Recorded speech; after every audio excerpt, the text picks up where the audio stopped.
The ultimate guide to therapist software in 2024. Today, we're going to talk about all the different tools that you might need or want to have for your private practice. There are so many out there. There's EMRs, there are platforms to help you get credentialed, there's marketing directories, there's all sorts of things out there. Some are really helpful, some not so much, some do the same thing.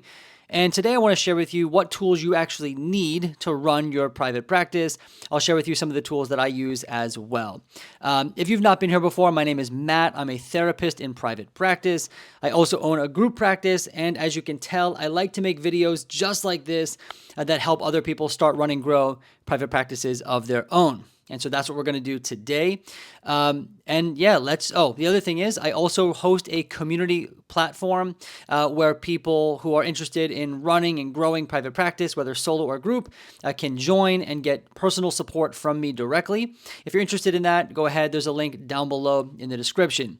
But with that out of the way, let's actually just go through this now. All right. And as you can tell, I got my screen share here with my notes. Follow along if you'd like, or just listen in. All right, so the first thing I have here is kind of this disclaimer. It says this: these are tools for your practice, nothing more and nothing less.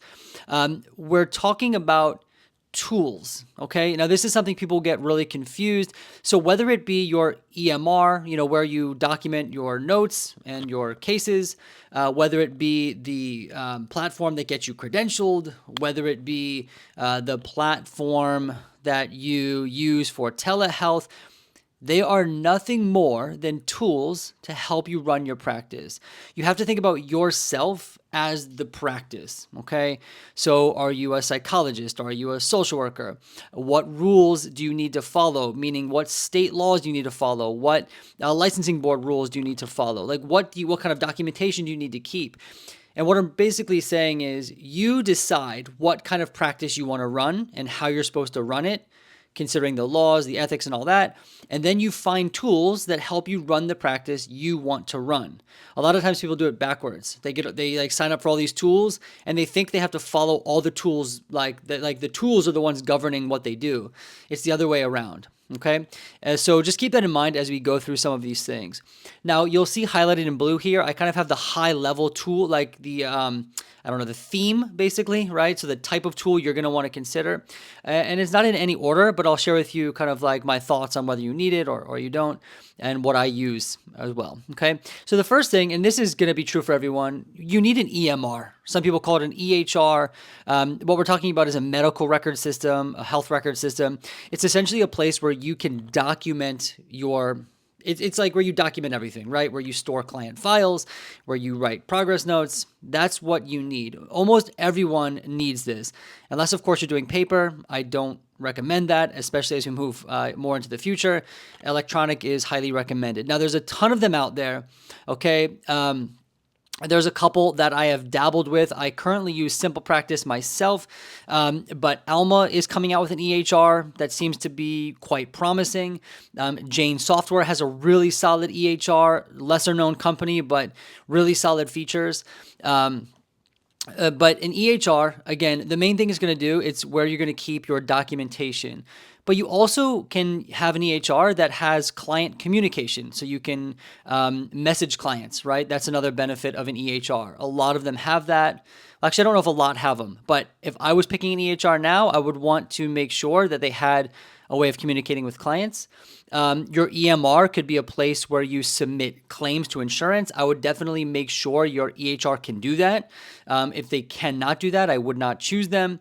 So make sure that, if you're going to be cash pay, you might not need that, but I would want the option of being able to submit claims, okay? Most EHRs are going to have an ability to accept payments, right? So whether that be cash pay only or you're charging for co-pays and co-insurance, you definitely want to be able to charge credit cards inside your EMR. I would make sure that your EMR has that capability as well. And then I would also make sure that my EMR, whatever one I chose, has a telehealth platform. So for example, Alma will get you set up with a HIPAA compliant Zoom account. Simple Practice has a telehealth built in. I believe Jane does as well. And that actually eliminates needing other tools, right? So if your EMR does all of those things, which In my opinion, it should. And I actually have a whole video just about EMRs. I'll link to that down below in the description. It will run through every requirement that I think you should look for. But this is kind of a high level overview. But EMR is number one. Like without a doubt, you need that. All right. Now, there are other platforms and tools out there for marketing. Common one, Psychology Today. You're going to see ZocDoc. You've got Google My Business, Alma, right? And these platforms are going to be designed to help you grow your practice. Let's just use ZocDoc, for example. It's a directory listing. Nothing more, nothing less. It's a popular one. And in New York, where I'm located, it's a very popular directory listing. So it's a good platform to be on, right? You have others that are similar, Psychology Today. Alma has a directory listing. And then I have here also Google My Business. Now, again, this is not a video dedicated to marketing. I have another video all about that. I'll leave that down below in the description. But my philosophy is that you should have a few sources of referrals, right? So maybe it's a Google My Business listing. I'm a big proponent of that one. That one's not looked at very often, but it's a good one. ZocDoc, Psychology Today. I'd be on a couple directories. And then there's other marketing efforts as well. But I would definitely consider that as part of like your startup toolkit, if you will, a couple directory listings. Okay. Now we have, and this is relatively new, is tools that help you get credentialed. Historically, you'd have to do this on your own, and you still can. But two tools in particular, Alma and Headway, will actually get you set up with insurance credentialing. They'll get you credentialed. So if you're thinking about taking insurance or you want to grow your practice and expand your reach to people who want to use their insurance, well, then this might be another tool in the toolkit that can help you out. It's quite simple. You just fill out basically an application with Alma and Headway, and they'll pretty much walk you through the credentialing process and do all the heavy lifting for you. Alma has a monthly cost. Headway does have, Headway's free, but they have their pros and cons. And again, I have a lot of videos dedicated just to the pros and cons of Alma and Headway. Link will be down below. But if you're looking to get credentialed, I would consider adding this tool to your toolkit as well as part of the startup package.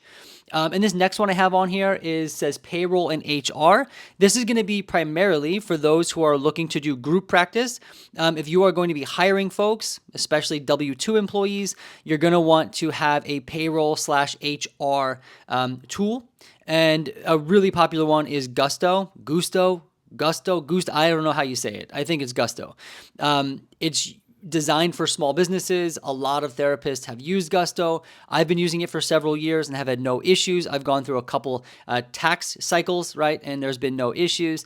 There's a ton of other options out there as well. There's things like JustWorks, Paychecks.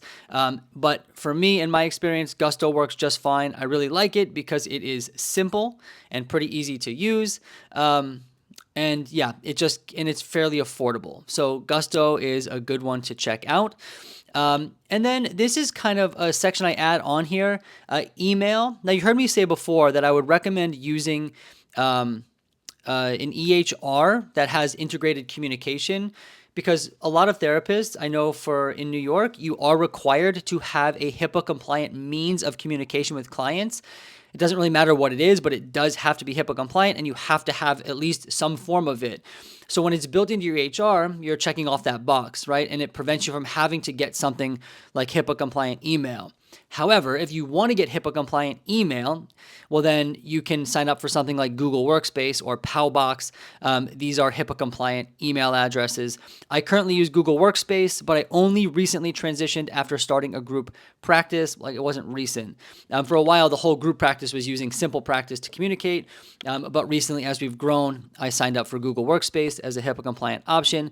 It works quite well. But again, if you're a startup, if you're a small private practice, just you can eliminate the need for email by having your EMR have the communication. Okay, and if I was just starting out by myself as a solo practitioner, what I would do is I would sign up for an EMR, something like Simple Practice, maybe even Alma, Jane, either of these. I would get myself listed on a couple of directories. I would do a Google My Business because it's totally free. I would get myself credentialed with insurance to grow my practice, and that would be it. And then you would be up and running, right? As far as the tools go. Now, there are lots of other tools out there. There's going to be tools for out-of-network reimbursement and all that kind of stuff. But I wanted to keep it simple for today's video, especially for those folks looking to get started. You don't need that much, all right? It's better to start out minimal and then build up as you see the need for it, okay? So don't go bananas signing up for every tool that you see. Anyway, I hope this video was helpful for you. I hope you learned something. And until next time, I look forward to seeing you in the next video.